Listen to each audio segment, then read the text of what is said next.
안녕하세요, 여러분. 지난번에 이어서 다시 모음 수업을 시작하도록 하겠습니다.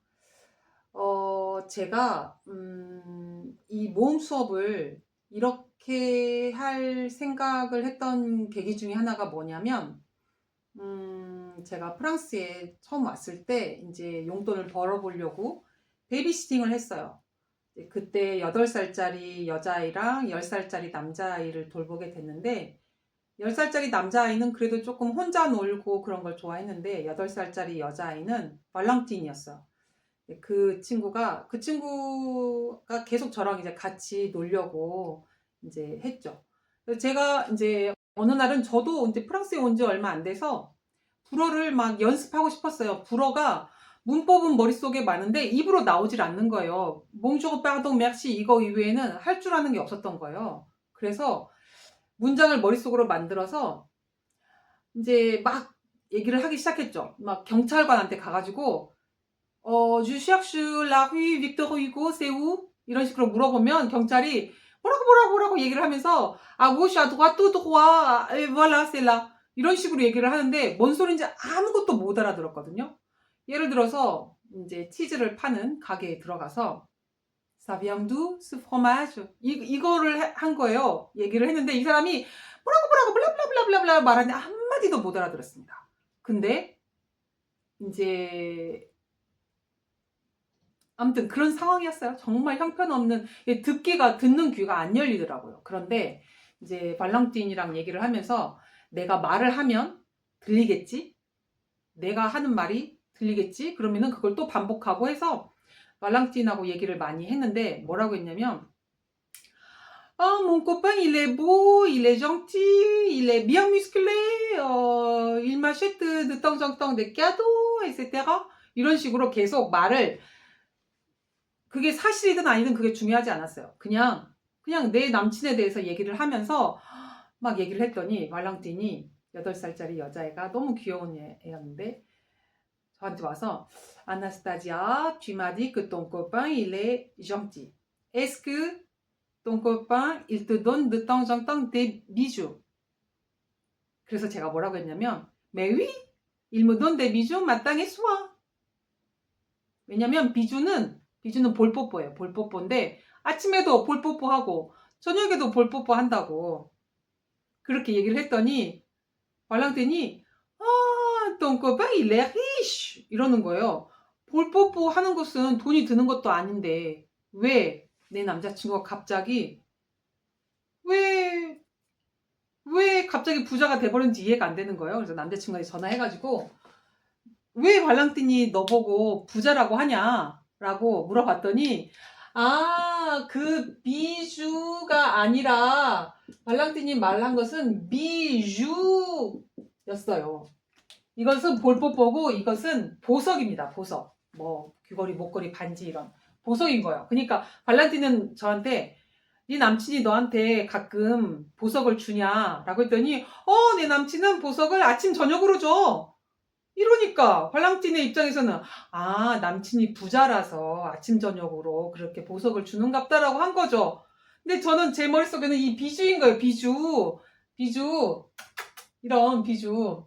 그래서 이제 제 남친이 그러는 거예요. 네가 들은 단어는 비주가 아니라 비주다고. 그래서 이게 어떤 단어인지도 몰랐어요. 단어도 몰라서 사전 찾아봤더니 이렇게 쓰는 거더라고요. 그래서 그럼 발음해봐. 그랬더니 이거랑 다르게 발음을 해봐. 라고 했더니 남친이 비주 똑같이 발음하는 거예요. 비주. 저는 이 발음의 차이를 모르겠는 거예요. 그래서 이제 소르본느 학교에 가서 선생님한테 이거 두 개 발음의 차이가 뭐냐 그랬더니 선생님이 발음해봐라. 그래서 비주 그랬더니 이거는 잘하네.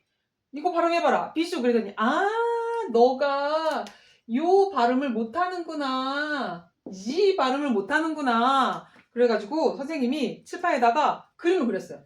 자, 잘 봐봐. 이게 입이야. 그리고 이게 혀야.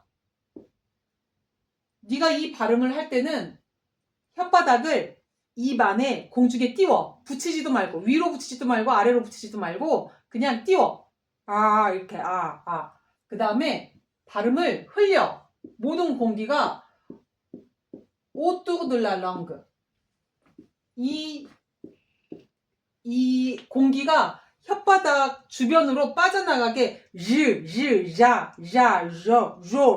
이렇게 발음을 하라고 선생님이 해줬어요. 그리고 저한테 문장을 하나 주셨는데 Je suis déjà jalouse 이런 문장을 주셨어요. 그래서 이 문장을 집에 가서 미친듯이 발음하라고. Je suis déjà jalouse. Je suis déjà jalouse. 이게 무슨 말이냐면 나는 이미 질투가 나 있다 이 말이에요. 근데 여기 G가 들어가잖아요. 그래서 이거를 이 혓바닥을 입 안에 공중에 띄워놓고 Je suis déjà jalouse 이렇게 일부러 막 입을 크게 벌려가지고 그렇게 했어요. 지금은 그렇게 발음하지 않아요. déjà jalouse 이렇게 얘기를 하고 이렇게 발음을 하면 프랑스 사람들이 저에게 너 프랑스에서 태어났니? 라고 할 정도로 요 발음은 잘합니다. 근데 어느 날 저한테 너 프랑스에서 태어났냐? 라고 물어본 친구한테 제가 그랬어요. 내가 그렇게 불어 발음이 좋아? 프랑스에서 태어난 사람처럼 발음이 좋아? 라고 했더니 너 불어 잘해. 잘하는 것 같다고 그러는 거예요. 그래서 너무 기뻤어요. 그런데 3일 후에 다시 만났을 때 이 친구가 갑자기 대화 도중에 갑자기 너 이상한 발음 하나 찾았다고. 뭔데? 요 발음인 거예요. 요 발음을 제가 신경 써서 하지 않으면 그냥 어떻게 발음하냐면 주씨 대자 잘루주 이렇게 발음한다. 주씨 대자 잘루주 이게 정말 안 예쁜 발음인 거예요. 근데 저도 모르게 이렇게 막 이 지 발음에 대해서 신경 쓰지 않으면 그냥 아무렇게나 발음하는 거예요. 그냥 한국어에 자연스럽게 자로 발음하는 거죠. 자. 야가 아니라 야로 발음을 해야 되는데 자 이렇게 발음을 하는 거죠.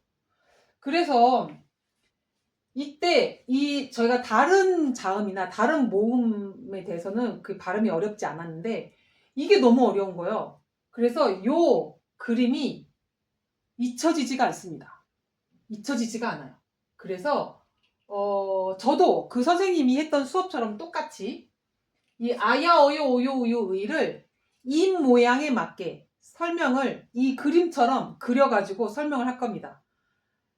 그러면 기억이 잘 되겠죠? 그러길 바라면서